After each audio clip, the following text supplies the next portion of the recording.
accused of assassinating conservative activist Charlie Kirk faced a Utah judge for the first time today. We'll break down what happened in court. There's so much the public doesn't see that goes into putting that steak or that hamburger on their plate. There's no question beef prices are climbing, but why? Tonight we talk to a local rancher to get his take on the factors driving up prices. Sunshine and warm temperatures dominate the forecast. Summer is not over yet. Good evening and thank you for joining us for KREM 2 News at 5 tonight. I'm Mark Handrahan. We start tonight with an update to a story that we have been following closely. The suspect accused of shooting and killing Charlie Kirk made his first appearance in court today. Earlier today, the Utah County Attorney, Jeff Gray, formally announced the charges against 22-year-old Tyler Robinson. Gray saying he intends to seek the death penalty. I do not take this decision lightly, and it is a decision I have made independently as county attorney, based solely on the available evidence and circumstances and nature of the crime. Because we are seeking the death penalty, the defendant will continue to be held without bail in the Utah County Jail. Charges Robinson faces include aggravated murder along with weapons and obstruction offenses. Robinson, as you heard, will remain behind bars without bail. His next hearing is set for September 29th. If you have been to the grocery store lately, you may have felt the sticker shock of rising beef prices. In our effort to bring you more to every story, KREM 2's Rican Gallo spoke with a local rancher to get his take on what's driving up costs. Whether you're grilling up a steak like this one or a beef patty for the dinner table, one thing's for sure, the cost of the cow is going up. But we talked to one local rancher who says the cash flow isn't just going one way. From the pastures of Pomeroy, Washington, Pete Charrier says his 700 head of cattle is the first stop before the American dinner table. My life is dependent on people buying beef. KREM 2 News met Charrier at the Second Harvest Beef Counts Mobile Market in Hilliard, a charitable event where 300 families were picking up food, including a lot of beef. Shoppers have no doubt felt the increasing beef prices hit their wallet. The USDA reports that beef prices have gone up 13.9% in the last year. Charrier adds the price he gets per steer has gone up by $1,000 since 2022. But from the production side of things, Charrier wants to make one thing clear. If people think I'm driving a Lambo because prices are so good, I'm going to tell you right now that's not the case. Even with higher prices, rising costs mean that profits aren't necessarily growing. It's costing us more to produce that beef. All our inputs are rising too. So costs of fertilizer, cost of hay, all our inputs, cost of diesel. So it's kind of hand in hand.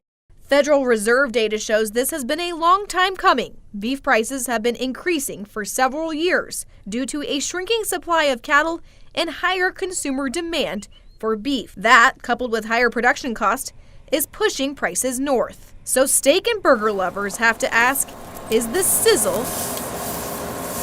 worth the price? Charrier believes it is. We're still out here working 24 hours a day, 7 days a week, and providing the most safe, best tasting, nutritious protein on the market. And despite the increase in prices, people are not willing to give up their steak just yet. I'm reporting in Spokane, Rican Gallo, KREM 2 News. Thousands of state employees in Washington have overwhelmingly approved a new contract. Under the plan, state agencies like Washington State Patrol and the Department of Licensing, along with some community colleges, would get a 3% pay raise they missed out on in July. All other government employees received that raise. The union representing HTESE workers failed to approve the contract before lawmakers finalized the budget. Now the state legislature has to vote to approve the plan in the next legislative session. The Spokane Public School District and the Spokane Parks Department are hosting a town hall tonight for their Together Spokane initiative. Together Spokane is asking voters to approve both the SPS bond and the parks levy. Tonight is the first of 4 Together Spokane town halls. It's at Rogers High School in the auditorium from 6 to 7 p.m. They'll be talking about how the project works and what it would do for the Northeast community. And again, if you can't make tonight's town hall, there will be 3 more happening.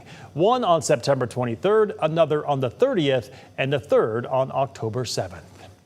And Spokane is working to make the Lilac City more bicycle friendly. The Spokane Bicycle Advisory Board is holding a special mobile meeting that started just minutes ago. The purpose of the mobile meeting is to ride bikes around the city, and you can see the route they're currently riding through, well, on our website, KREM.com, and tour some of the bicycle facilities around Spokane.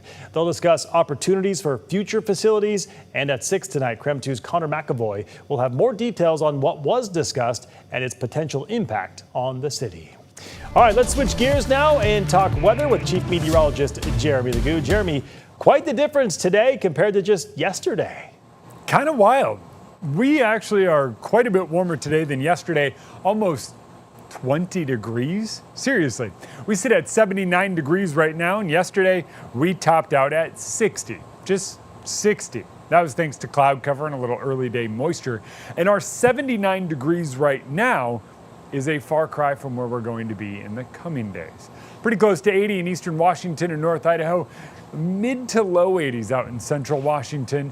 Not a cloud to be found in the sky. It is beautiful and it stays that way. But because of it, we do get pretty cold overnight, similar to what we saw last night. Radiational cooling is going to allow our temperatures to fall, but because we start out much warmer today, we're not getting quite as cold. Mid-50s widespread across the region before tomorrow brings about a return of the 80s, and not just the 80s, mid-80s for most of us. It's going to be another warm one across the entire inland Northwest, and there's no big change in the forecast through the end of the week, so expect this summer-like heat and all of this sunshine to stick around. All right, sounds good, Jeremy. Thank you very much.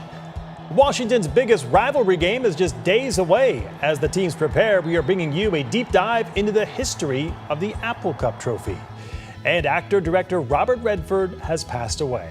Coming up, an in-depth look at his career and legacy.